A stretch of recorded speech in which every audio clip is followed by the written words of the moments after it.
The broadcast is now starting. All attendees are in listen-only mode.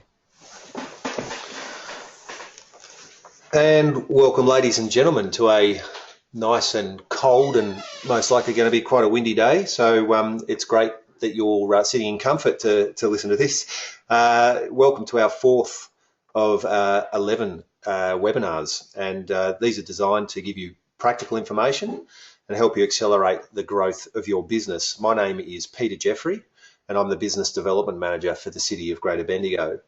On behalf of the City, we're proud to partner with the team at the Business Re-Education Centre to bring you high quality and practical information about how to grow your business through some simple and effective actions and measures.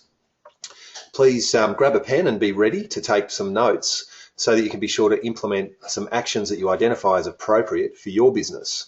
And I encourage you to act on this advice, even if it's the most simple suggestion that captures your attention. They're often the best.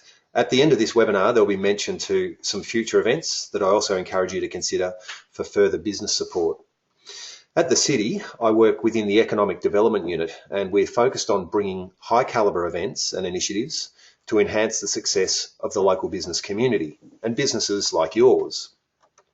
If you'd like to know more, please contact the team at the City of Greater Bendigo to discuss all available options for local small businesses on 5434 6000 6000. Now, I'd like to introduce your presenter, Paul Henschel, who's the Managing Director of the Business Re-Education Centre here in Bendigo. Paul's business is one of the top 100 performing Action Coach business coaching franchises globally, which is quite impressive in my opinion, considering there are over 4,000 franchises. He's also successfully coached small businesses for over 20 years and has some great experience to share. So by all means, if you enjoy today, please do tell a friend in business. Thank you, Paul. Over to you. Thanks, Peter. Very good morning to everybody. I see quite a few people on the webinar this morning, so that's great to see. We've got lots of people listening in and participating, and I congratulate you for, well, perhaps you didn't get up too early, but I congratulate you for getting on board and looking for ways to improve not just your business in this case, but obviously yourself. Because that's what really today's webinar is all about. It's about time management. So it's not really about strategies to do with your business as such, but it's in fact a strategy that will enable you to do more for your business. I guess that's what mostly we're talking about this morning. So let's get straight into it and start to look at what this thing is all about. It's called time management. Interesting that we have had a good uptake, I guess, on this one, and that just says to me that it's a fairly common challenge out there that people are considering, at least, that their time management skills could be better, and I think that's true of pretty much everybody. Brian Tracy, you'll see on the screen here, made a comment, said the time is going to pass anyway, which is true. The only question is how you use it and where you're going to end up at the end of the weeks and months that pass. And certainly that's the case with time management. We have to appreciate this little thing, that time is an absolute. It doesn't change. So we can't actually manage time, which means what we've got left to manage is, of course, ourselves. So it's about self-management. So the whole expression or the whole terminology around time management is really actually self-management. It's about what you do within the time that actually exists, because the time, in fact, doesn't change. And we get interesting things. We look at people in significant office and those sorts of things, and we look at those people and say, my word, they certainly seem to achieve a lot in the time that they have, but of course the time they have is no different from the time that you have. But what they do is that they actually make it they choose their priorities, and they're very, very diligent, I guess, in maintaining the discipline of time or self-management. So that's what it's all about. I want to ask you what, or I'll look at a few things around what we believe are the consequences of time management, and this is where I get to actually get a little bit of input from yourselves that are out there. You'll find and it does a couple of things, guys. It tests the fact that anybody's actually can hear me, and it also allows you to give me a little bit of feedback, and we'll see who's I know who's out there, but we'll just see how attentive you actually are right now. So I'm going to ask you a question, and that is to give me some feedback. Just type it into the box on the right hand side there of what some of the consequences that you're actually facing, or what some of the consequences of what you believe might be poor self-management. Let me see if we've got some inputs from people there, and just give me a few words, perhaps like perhaps it's recreational time, or perhaps it's Groundhog Days, or whatever it might be. What have we got out there? Let's have a look and see what people are actually saying. Have we got any feedback there from people? I'm just trying to keep my eye on a few different things at the same time here whilst I'm talking. And I've got quite a few little controls here to actually check that from various people. So let me see. And okay, we've got a bit of feedback coming in now. Thanks very much. That's terrific. So we've got things like jobs taking longer than expected. The things that are the consequences are, things like family time, holiday time, stress. Thanks for that. Terrific. Interruptions. That's a good point, which we'll talk about later too. Uncompleted tasks. I guess the consequence of good time management, more time to work on the business. Great, thank you very much for that feedback.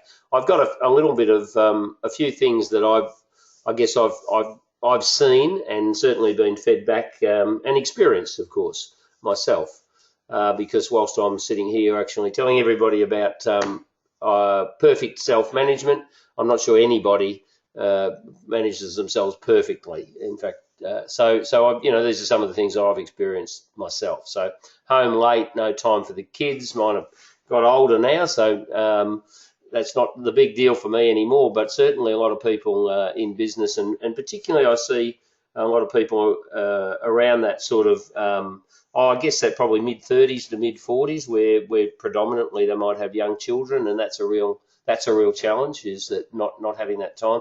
Their own health I see deteriorate. This one, and I think you one of our attendees made this point, was feeling of underachievement, just not getting things done. So you can have this. So there's the two things: feeling of underachievement, and there's actual underachievement. The fact that you actually aren't getting things done to progress the business. Predominantly, that's what it's all about. We make these bucket lists, we make these lists or goals that we set for ourselves in our business, and we just don't achieve them. And the recent rationale is we're getting consumed by the often day-to-day, and sometimes the ineffective day-to-day, in lieu of achieving those goals. Photocopying life means that, I don't know how many people have felt that one day is the same as the next, 1 week's the same as the next, and almost 1 year is the same as the next. Sometimes I've had clients who have been in business, clients of mine that have been in business for 15 or 20 years, and in fact their experience though is about 1 year's worth, and it's been repeated that many times. So unless we're very careful about this, we can end up just doing the same things over and over again, and simply standing still, if you like. Loss of money is loss of opportunity.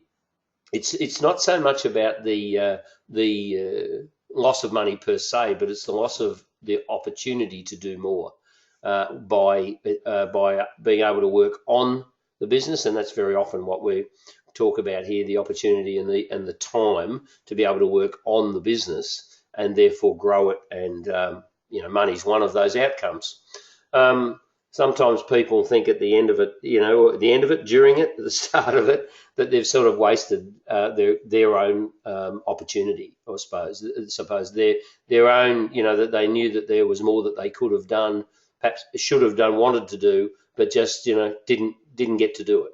And they're all unfortunate, I think, and things that we certainly can start to work on. So I want to ask you a question. We often, I'm sure you've heard of time, the expression "life's greatest asset." Life's greatest asset is time. And I'm going to ask a question, and you can give me some feedback on this as well, since you did so well on the last one. But I'm going to ask you, the question is that I want to buy the next hour of your life. In fact, to a certain extent, I think I might have already. So that's interesting. But what you've done is, it's free, so I'll jump on this. But if I wasn't to buy the next hour of your life, actually, don't give me feedback on this one. Just think about this one. And I asked the question, how much would I need to pay you to buy the next hour of your life? So I want you to do something for me, or I want to get something done, and you're a person who can do that, and therefore I want to sort of engage you, hire you for the next hour to fulfill, some job to do. So I want you, if you've got a piece of paper in front of you and a pen, I want you to write a number down, and the number is, how much is it going to cost me to buy your time for 1 hour? Give you 5 seconds. That should be all it takes. 3, 2, 1, and you're done. So you've got a number in front of you. Excellent. I now want to ask you the next another question, which looks pretty similar, but look at the photo on the left-hand side. I want to buy the final hour of your life. So next to the number that you wrote in the first instance, I want you to put another number down. So if I was able to buy your last hour, and you don't know when it is, of course, how much would that cost me? Hopefully you've written another number down. I don't need the feedback on this one. I just need you to actually write that down yourselves. How different are the two numbers? I guess probably a lot of people would potentially, the final hour would suggest, sometimes there is no number. There's a dollar sign, and there's usually often a gap there that says priceless, you can't, I'm not selling it, all of those sorts of things. If you've written something like that, or written in fact nothing because there was no answer you could come up with, then you're in the majority. But I think what that does is it makes us actually start to think about, well, what value do I place on my time? Because whilst I think I've got plenty of them, I'm prepared to sell the next one for a certain for a number. And I would suggest that 80% of the people on the call this morning have probably written a number, and it's whatever they think their hourly rate is, or what they value themselves at. But in terms of the final hour, again, it's exponential, isn't it? It goes up to a point where it says you can't buy it. And you ask the question, well, why can't I buy that last hour? So next to that again, with your same bit of paper, I wonder if you could write next to that why I can't buy that final hour. What is it that you'd be doing that you would rather do than sell me your last hour of your life? Believe me, I'm not actually going to buy it, so that's okay. Hypothetically, what is it that you would be doing? Think about that. What is it you'd rather be doing? And here's the question: is how much time are you spending doing that thing that you would suggest that you would spend the last hour doing? So it starts to give us a little bit of perspective, I think, around what your time is actually worth, and that the fact that you can't literally flip hours off, because everybody out there has to have a think here at this point in time is actually, do we really know when the last one is? So we don't. We make assumptions. We certainly make assumptions that we're all going to live to a ripe old age, and I'll be more than I'll be ecstatic if everybody in this call and everybody I know actually did. Would be fantastic. And I see that the average lifespan, it's expanding, and I think somewhere or other it was 38, and now it's about 87, and the predictions for another for the year 2050 is that we'll all live to be, 100. I don't know what we'll be doing. We'll all be forgetting each other probably, but that's apparently how long we're all going to live. But having said that, we're not all going to live to that. So I guess it makes us think about what our time is actually worth. And so let me ask you to go back to the first question, which is what would you sell your next hour for? And if you sell your time, or if you certainly make money from your time, which I would suggest that most people do, I'll ask the question now, so what is your hourly rate? And then secondly, again, you've written a number down, what's your hourly rate? And I should imagine it's something very similar to the first number that you wrote down. But I answer this question, what are you currently doing that's not worth that rate? Which means if you've written down, well, I don't know what number you've written down, but I should imagine we've got every sort of number ranging from 20 to 2,000, I should imagine, or more even, hopefully not less.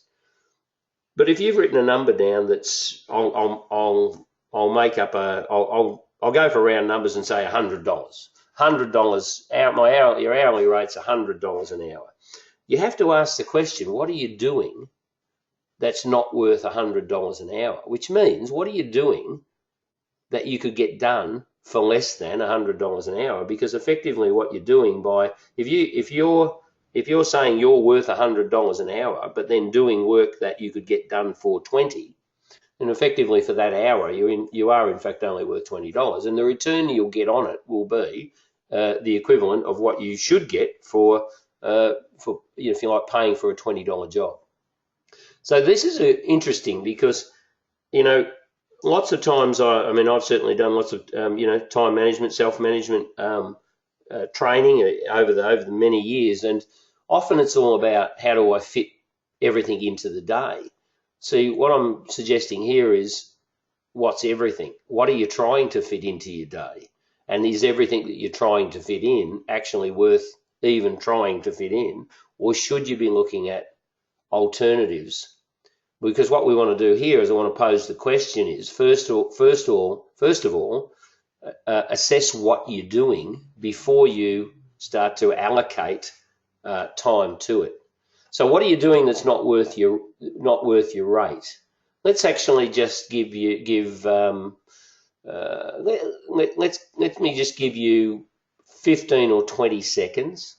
So just tune out from me for a second, for 20 seconds, and just write down what are some of the things that you know that you're currently doing that isn't worth the hourly rate that you wrote down. Let me just give you some time to write some things down there.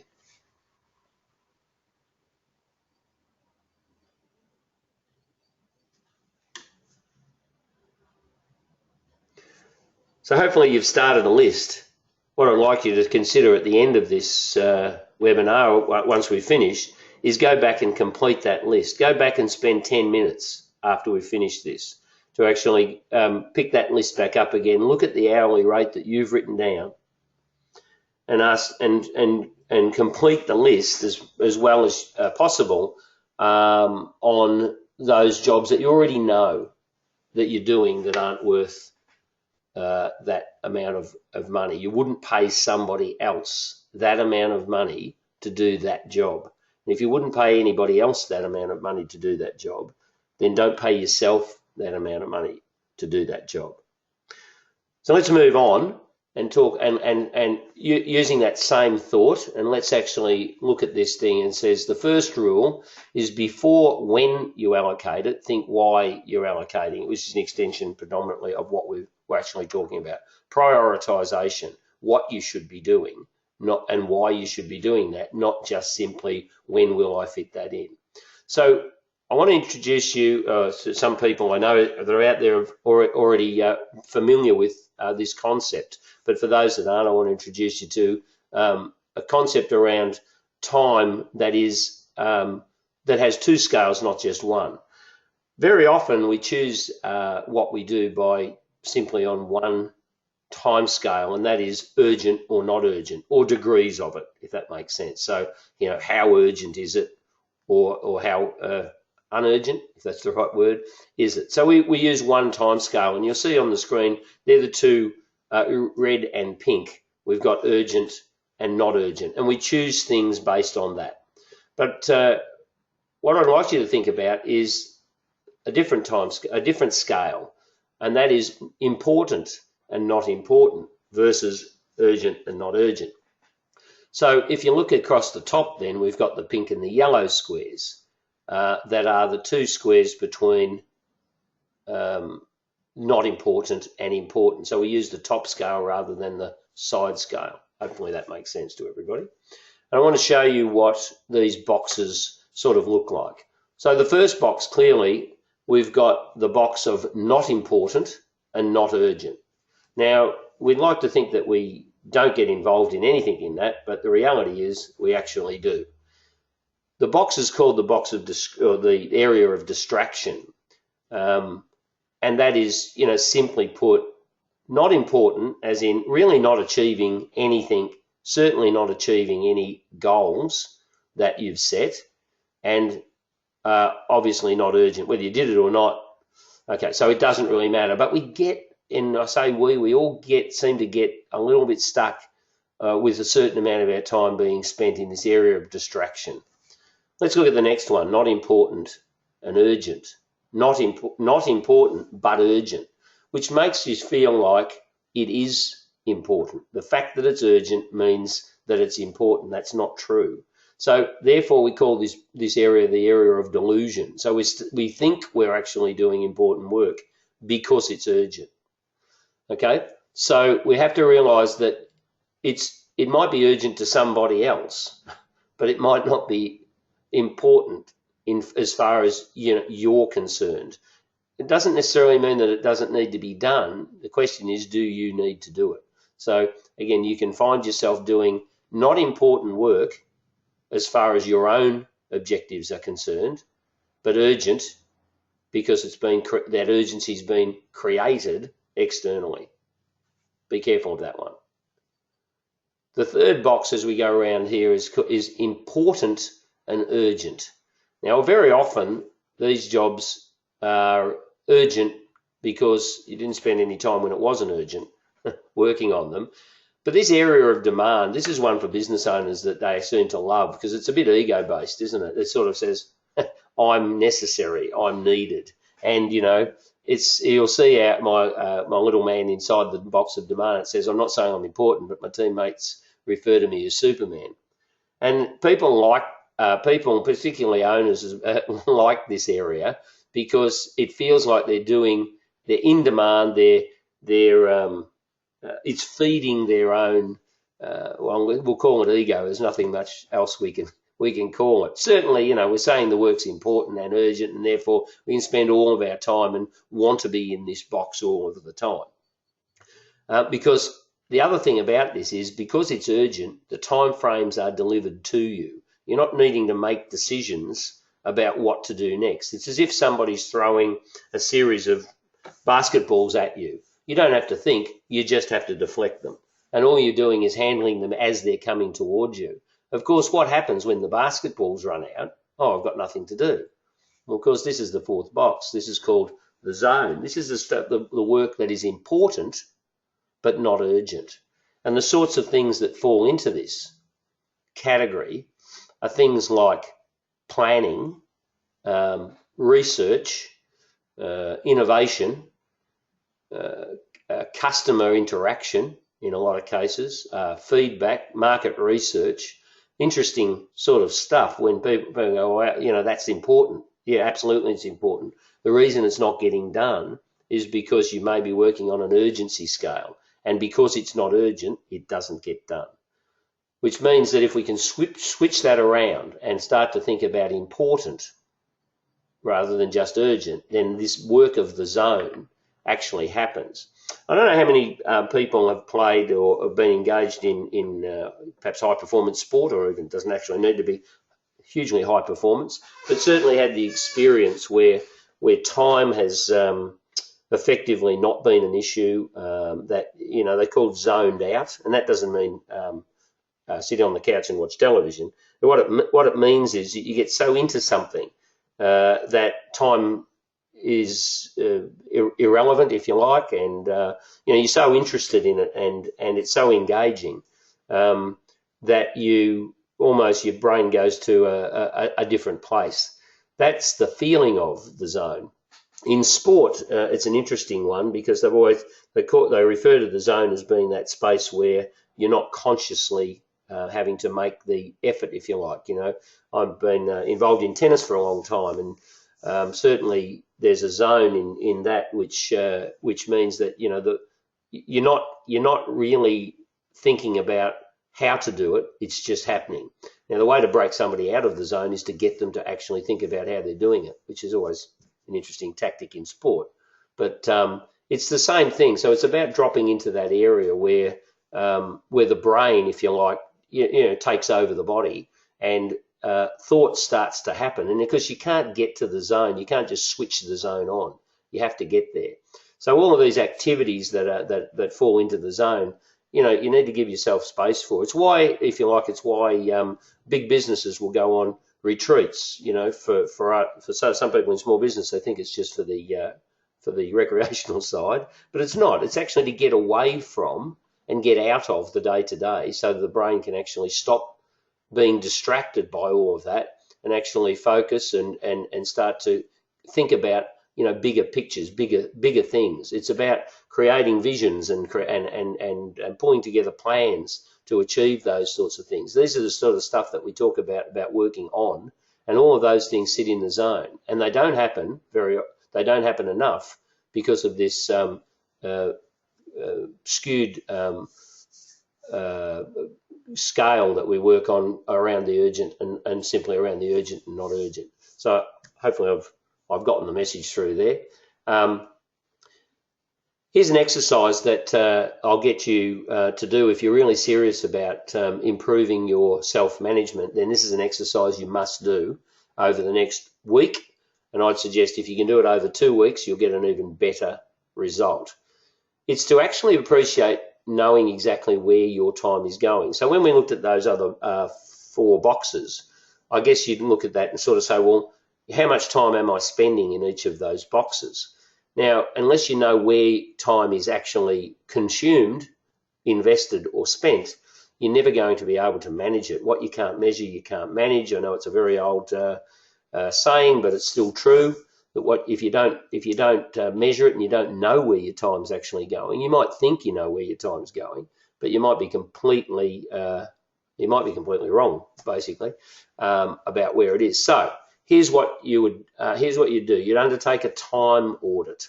Now, a time audit is very simple. It's very it's a little labour intensive, not quite so.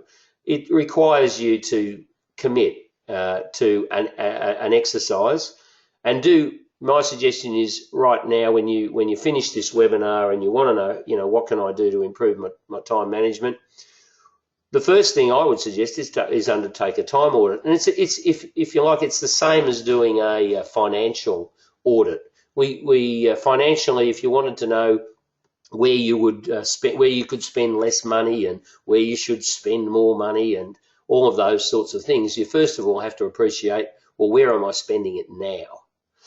And you do that financially. You'd look at your expenditure and you look at your revenues, and you'd see where is your money coming from, what's making more profit, what's making less profit, what are the expenses or what are the overheads that aren't producing any result. This is exactly the same thing. But to do it, of course, you don't have a profit and loss in the balance sheet to hit a button and look for. You have to actually create or accumulate the data for that analysis. So the data is very simple. It's about recording in about, I would suggest, about 10-minute intervals. If you want to stretch it out, maybe 15-minute intervals. Just what activity that you've been engaged in for the last for that period of time. Now, you can't do this. You can't sort of spend a week doing things and then at the end of the week think back about, now, how did I spend every 10 minutes? You have to dedicate yourself to actually being able to record it as you go. It sounds like one of those things. I know people go, oh, too hard. Okay, well, it's either too hard or you keep doing what you're doing now. But the point about this is it's actually not too hard. You simply carry a little pad, a little book, a little thing in your pocket, your diary, and you really just make a note. And it's not about detail. It's about summary. So it could be telephone inquiry. It could be scheduling, rostering staff. It could be doing the books. It could be making a sale, answering an inquiry. It's simply those things. It's taking a customer complaint, training a team member on something something new. It's very simply put. It's just a sentence like that.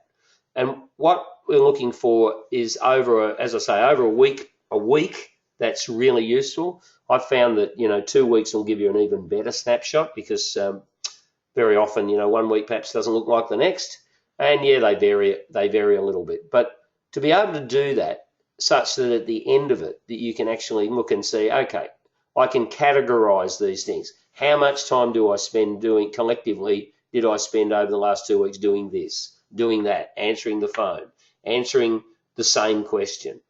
And the information that you'll get from that is gold. It's priceless, the information you'll get from that. You can start to see where it is that you're, realistically spending your time, and, is there a better way to do this? And that's what we want to move to. We want to look at things once you've actually done that audit. What do I do with the information? All well and good. I've now established that, over the 2 week period, there are 20 different categories that I pretty much do. And now I've got a pretty good snapshot of how much time I spend doing it. That is just sensational time management information to start your journey to massively, change your effectiveness, if you like, or change your self-management. Here's what we'll do with it. Let's assume we've done that time audit and you've got that information. Okay, so you classify the tasks that you do now, you estimate how much of your time total spent doing each, and you drop them into the appropriate box around delusion, distraction, demand, and zone. So you start to get an idea what that looks like, and you can start to work on changing this. Now, I want to take you through 4 steps that will help you actually do something with that information. Okay. I want to introduce you to your new 4 best friends. They are eliminate, automate, delegate, and designate. They're the 4 areas that will give you the most return or most effective time management, self-management outcomes. And so what we've got is, let's assume that you've got your list and you've got your all the tasks, and you sort of got an idea how long each of those are taking of your time. The first question you've got to ask, don't just jump straight to designate. We'll talk about that lastly. But first of all, ask the question, can it actually be eliminated completely? Is there a reason? Is there an outcome? Is it actually producing any worthwhile outcome for you or for anybody else? So this is not about moving it. This is about stopping it. This is about saying, does this activity actually return any positive outcomes? And more importantly, is it producing any movement towards your own purpose, your own goals, the things that you've set as an objective? If the answer is no, then eliminate. That just means just stop doing it. And then what's really interesting is that you can stop things, monitor. If you don't really know how well something's working, I think, you can stop them. I think a lot of people hang on to things. Historically, we've always done this, but never really evaluated it, never stopped to evaluate and said, well, is it producing an outcome? Or, perhaps it once did, but maybe it's not now. So processes, spending, areas that you're spending time, are they producing an outcome?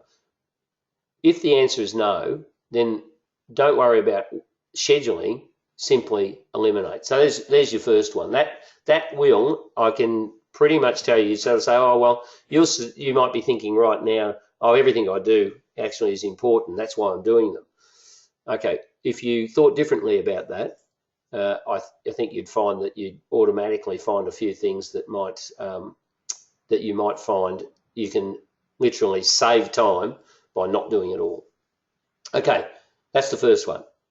Second one, if we can't eliminate it, the second question is, can we automate it? So what are you currently doing that could be done automatically rather than manually?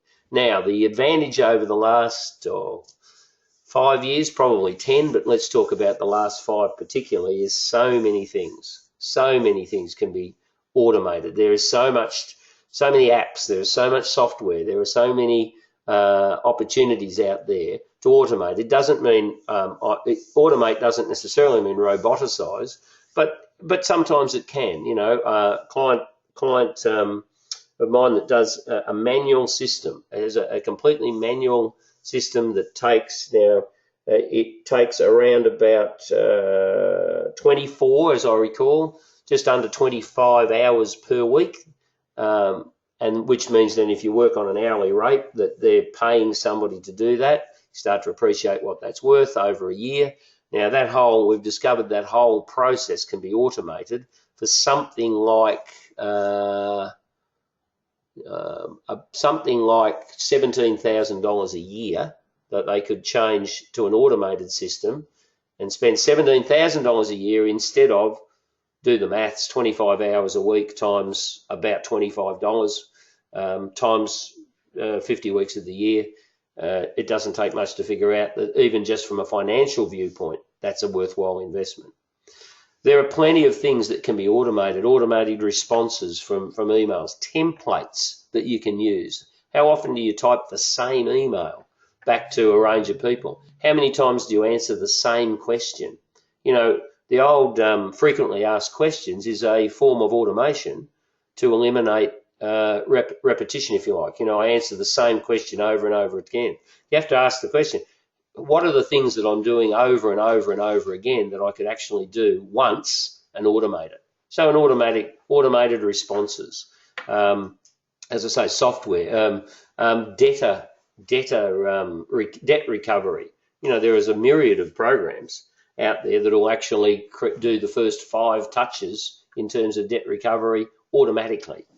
Look for these opportunities and sort of say, well, here's what I'm doing. I'm spending this amount of time. Is there a way that I can get that done automatically rather than manually? And I can set that up and save myself a lot of time. That debt recovery one is one that I've seen as an example in my own business, that it's actually gone from spending, or person investing a reasonable amount of time into that whole data management system to an automated system. Now, it doesn't eliminate it completely, but it's taken away about 80% of the time requirement that was being invested into that area. So consider automation. The third area is simply if we can't eliminate it and we can't automate it, we have to ask the question, delegate it. Now, the photo you'll see in this slide is there, to me, is one of the most meaningful images that I think I've put in this presentation for me. It's actually being able to pass the baton. It's actually bringing yourself to actually say, I will give it over. Now, that's the hard job. The first job that people think is hard is, I don't have anybody to give it to. Again, rubbish. There are so many people that work outside of your business now that provide specific niche services. They'll work for 1 hour a week. They'll work for, you can outsource this. You don't have to employ. There are so many opportunities now to outsource in small areas of your business to people who fundamentally just concentrate on that. Virtual assistants, social media people, all sorts of note takers. I have a colleague of mine that outsources all his note taking. In fact, to an overseas company that produces it overnight. He's got it again the next day, and dare I say that the hourly rate is pretty attractive as well. graphic design. There's all sorts of things, and this is outside of your business, let alone inside your business to the people that you've actually already employed. So we've got to, but the challenge is not just about delegating, the work and who to give it to, and how to give it to them. Very quickly, it's about systemizing, or at least documenting how a job's done and then delegate it over. And all you need to do is retain the feedback from it that enables you to know that it's been done and the level that it's been done. So don't abdicate a job, delegate a job. Abdicate is simply hand stuff over and never see it again. Delegate means I hand it over, but I receive some degree of feedback or some reporting so that I know that it's, the business is continuing on and that job's getting done. But, the biggest challenge I think that I've seen with business owners is the ability to delegate.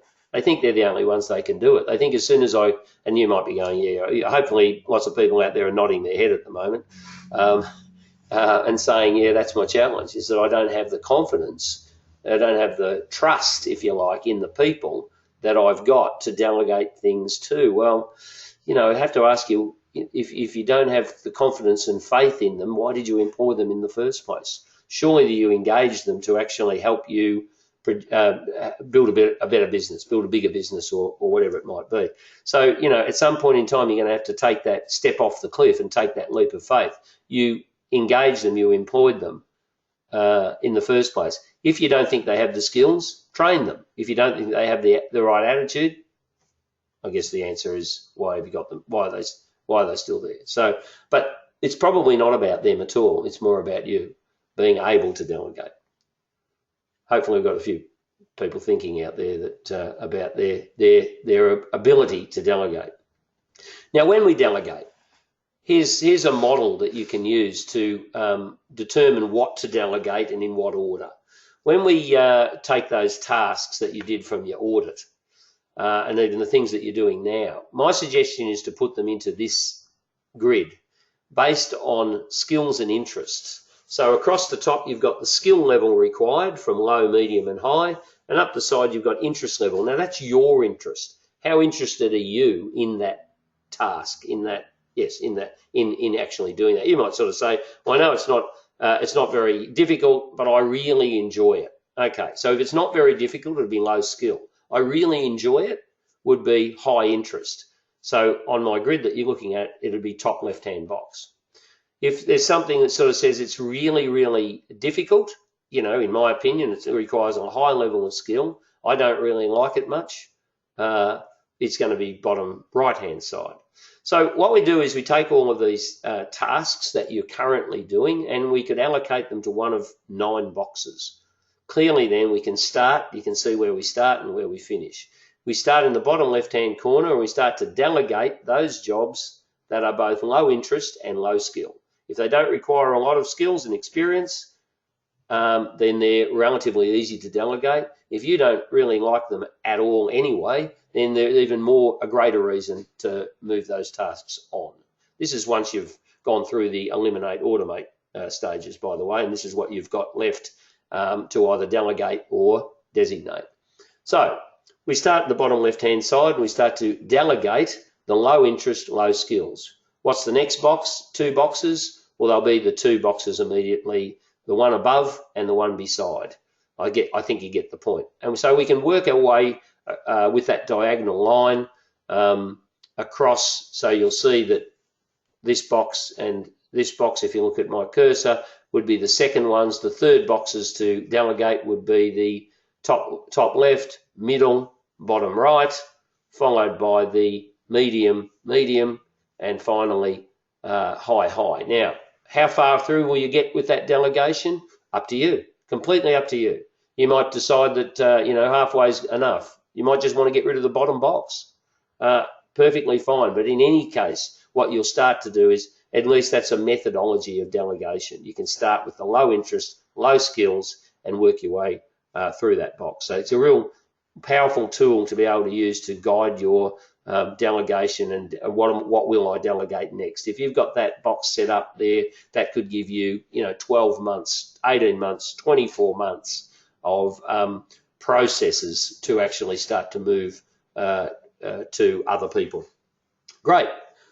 So we've eliminated, we've automated, and we've delegated, but we've still got things left. What do we do with those? Well, we've got to designate, which means that we've got to appreciate when are we. This is now where we get to, let's call it time management, almost back to time management 101, which is simply allocating tasks to timeframes. So appreciating how much time do I give myself to do that. Someone mentioned earlier in the when I asked you to input things that sometimes jobs don't get finished. I'd suggest that might be a misallocation of time. That might have been an underestimation of how long that job actually took. Now there is a law, and it's called Parkinsons Law. And Parkinsons Law, if you afterwards after this webinar, if you want to verify that I'm not making this up. Parkinson's Law is the rule that sort of says time will take the amount of, a job will take the amount of time that it is allocated to it. Interesting. And that works in two ways, obviously, both from we allocate too much time, that job will take that amount of time. If it's tight, it sort of Parkinson's Law is the law that will make you work harder to get that job done. But only if you know you've only got that amount of time to get it done. That's where it works. If you sort of say, well, I've allocated this much time to it, but I know I can actually get back to it, at the end of the day, then effectively what you've said is I've given it all of that amount of time. So a friend of mine in Queensland had an interesting challenge, and one of the things that he found that he was working too late into the night.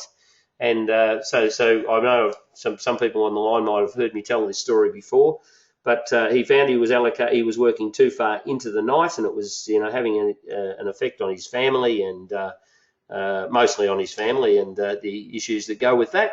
And he decided enough was enough. So what he did was what he found was because his office was at home, that he found that what he was able to do was to sort of say, oh well, I can go back after I can keep working after 5 and all of those sorts of things.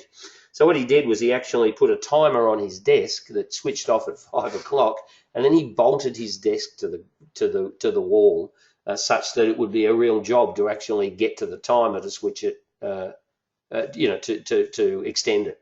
So what that meant that he knew that his desk, and of course lots of stuff that he did was based around the fact that he had power to his desk. That he knew it would go off at 5, and it effectively he didn't not get things done. He just found that, now he had to get it done before 5 o'clock. So that was an extreme, I suppose, that he went to, simply because his self-accountability wasn't strong enough to actually overcome the working after, he sort of said 5 o'clock. Might have been 5:30. It doesn't matter what the time is. It makes a difference that it was a time. So, accountability was the challenge there, and he had nobody else to keep him accountable. He didn't have a boss. He didn't have anybody else to keep him accountable other than himself, and he found that his own self-accountability wasn't strong enough to overcome the urge to want to keep working. So he put something in place that made that happen for him. I suppose that's automation, I suppose. But designate means actually start to take the jobs that you've now got left after those 3 processes and find and make sure they're actually put in times. Now, one of the principles of good designation into your calendar is called blocking, and it means actually allocating blocks of time for certain activities throughout your week. So your diary should look like they've got blocks of times maybe for quoting, blocks of times for customer follow-up, blocks of times for sales, blocks of time for marketing, blocks of time for planning. All of those things don't actually have to be in a week, don't get me wrong. What I'm getting to the point is don't try and squeeze things into 10-minute spaces. It just won't work for you. Significant tasks need blocks of time. And in manufacturing, our efficiency is gained by, inefficiency is caused by a process called retooling. That means every time you've got to run a machine down, change the tool that goes within it to cut something, turn it back on again, get that going again. That's downtime. Same thing on a production line. The changing from one product to another is downtime. So what we find is that it's the retooling time that's where you lose a lot of time. And that means that if you're trying to do lots of little tasks, changing from one thing to another, and then 10 minutes on something else and 15 minutes on something else, you've got a lot of retooling time, and your head is the challenge here. It takes a bit of time for your head to get back in the game. So a good example of that would be when the phone, if you're involved in something, you've got your head thinking about something in particular, and the phone rings and you pick it up and you get engaged in the conversation. The conversation might have lasted for 3 minutes, but the downtime, the time out of that activity that you've just taken, that the phone call has taken you away from, will potentially maybe knock out 10, 15, 20 minutes of thinking. It takes you that long to get back to the same place, if in fact you ever do. Or sometimes you go, now where was I? Oh, I can't remember. Okay, you might start again, your process. So that's all about retooling, and this chunking and blocking is about eliminating the retooling time. And the other important way to go about building your diary is, and I would encourage everybody to, after this, to go to YouTube and type in Brian Tracy. No, not Brian Tracy, my mistake. Big Rocks by Stephen Covey. Big Rocks by Stephen Covey. And you'll see where this photograph comes from. What it says is the difference between the left-hand jar and the right-hand jar is, in the case of the left-hand jar, the right-hand jar, the big rocks were put in first, followed by the smaller, then smaller again, and finally with sand. Now, what the reality is, there is the same amount of material in both of these jars. It just shows you that if you put stuff in, if you load your diary up the right way, that is the most important tasks first, followed by the next most important, then you will effectively get in, because what you'll find is the least important simply fill the gaps. And that's the example in this jar. You can see what's happened is that the sand, the small pebbles have actually integrated into spaces. The next size have slotted into the spaces that are left between that. And finally, the sand fills up all of those little spaces. And in fact, we could probably pour water in as well. And that would fundamentally, fill up all of that space.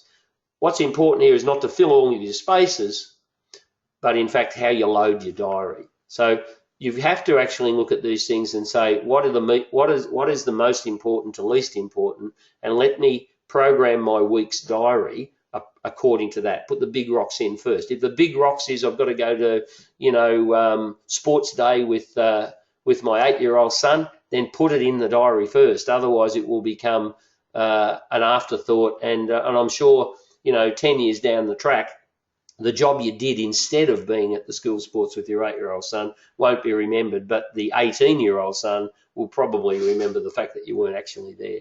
So start to appreciate what's important and put those in first. Good. Hopefully we're moving through. Okay, so lastly, I want to talk about your daily to-do list. Now, the first thing about this is have one. Important to have a to-do list for sure. Now, if I've scheduled my diary, if I've loaded up my diary, if you like, and I put the big rocks in and etc., I should have left enough white space in my diary to do daily activities as well as they come up, as they arrive. So this is going to be a daily to-do list.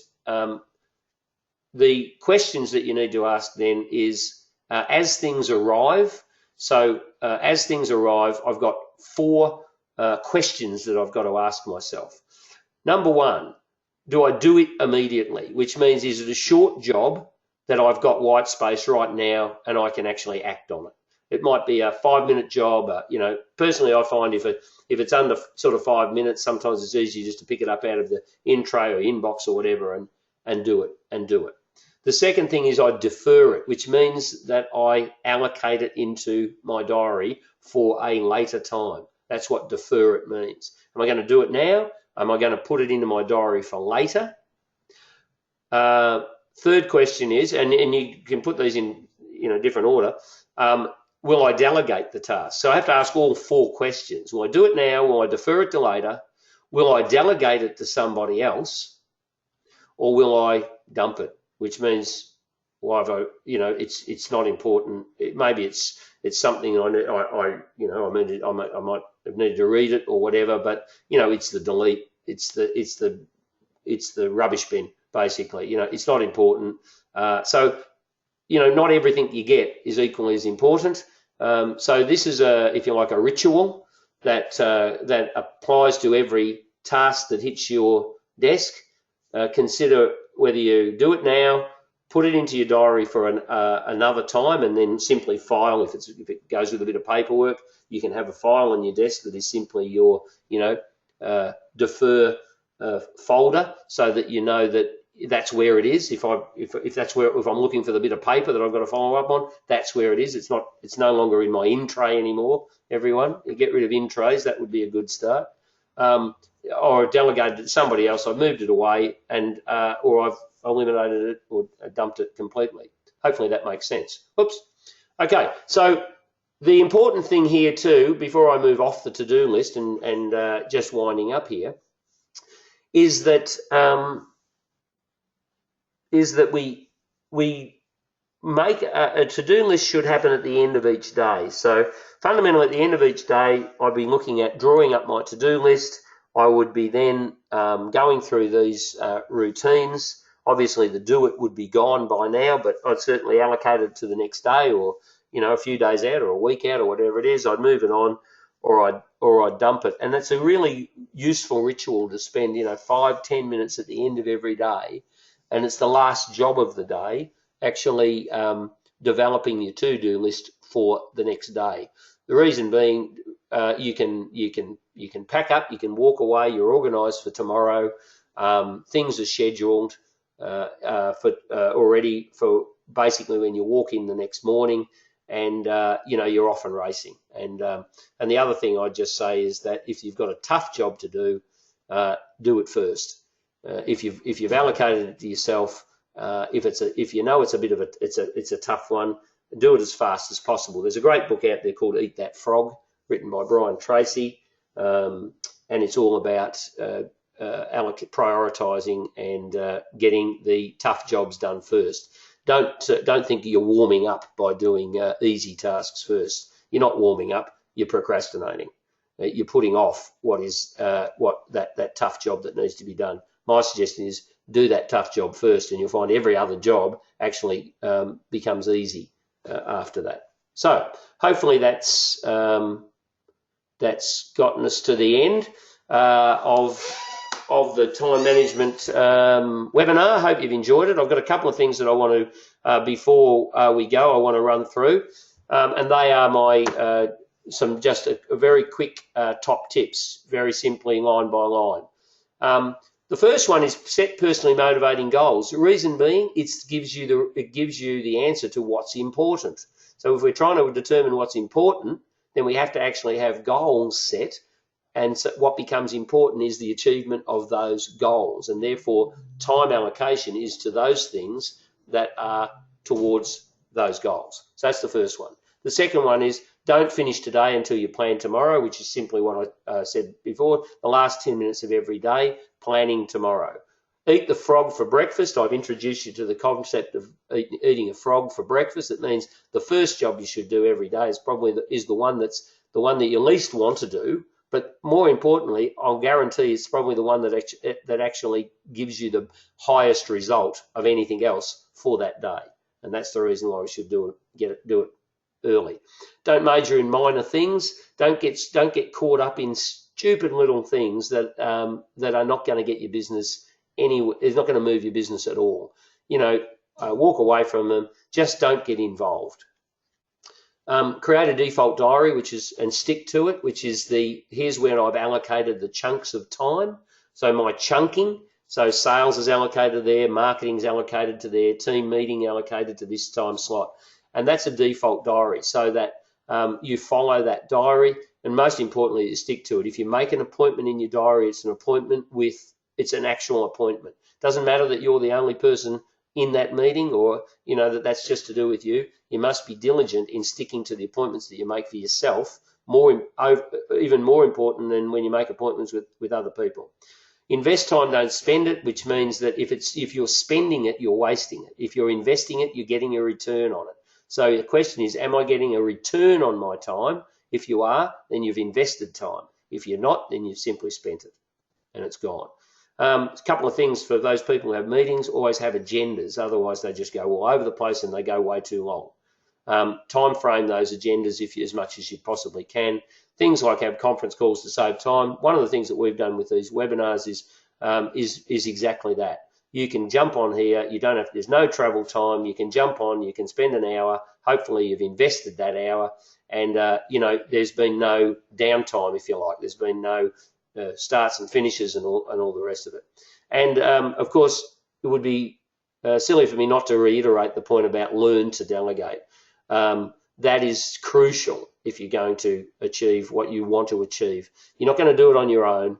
You're going to have to you're going to have to delegate. You have to learn to delegate. You have to give up being a control freak and start to move tasks to other people.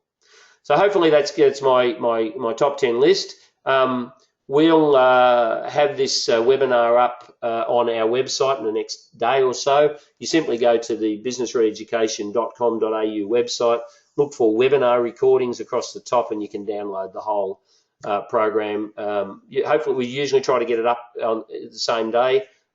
Depends on how busy the day actually is today as to whether it gets done today or perhaps tomorrow. Thank you for being on the webinar, conscious of the fact that it's exactly 9 o'clock and it will finish on time. I just want to point out that we've got to increase your profits by a guaranteed 61% is on the 10th of June. It's our next webinar. Encourage you to, if you haven't already registered for that, to simply go to the businessreeducation.com.au and register for that, and you'll be in on that one.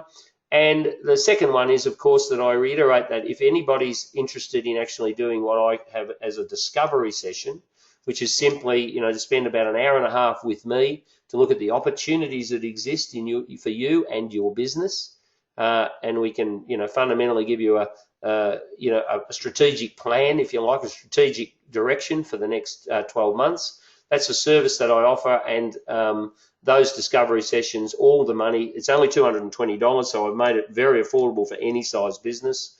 $220, that's including GST, and all the money for that goes to Beyond Blue, which is my personal cause around the mental well-being, mental wellness.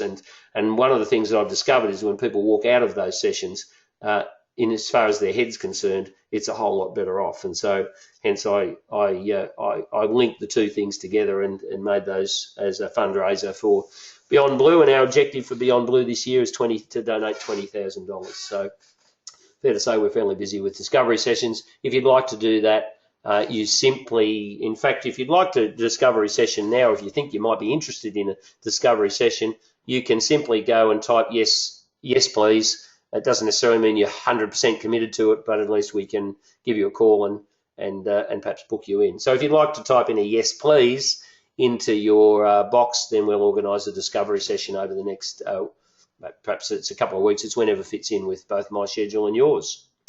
Hopefully you've gotten a lot of value out of today, that you feel you've invested your time today and gotten good outcomes. Following these objectives will simply will give you incredibly more successful self-management. If you don't do any of it, of course, nothing will change.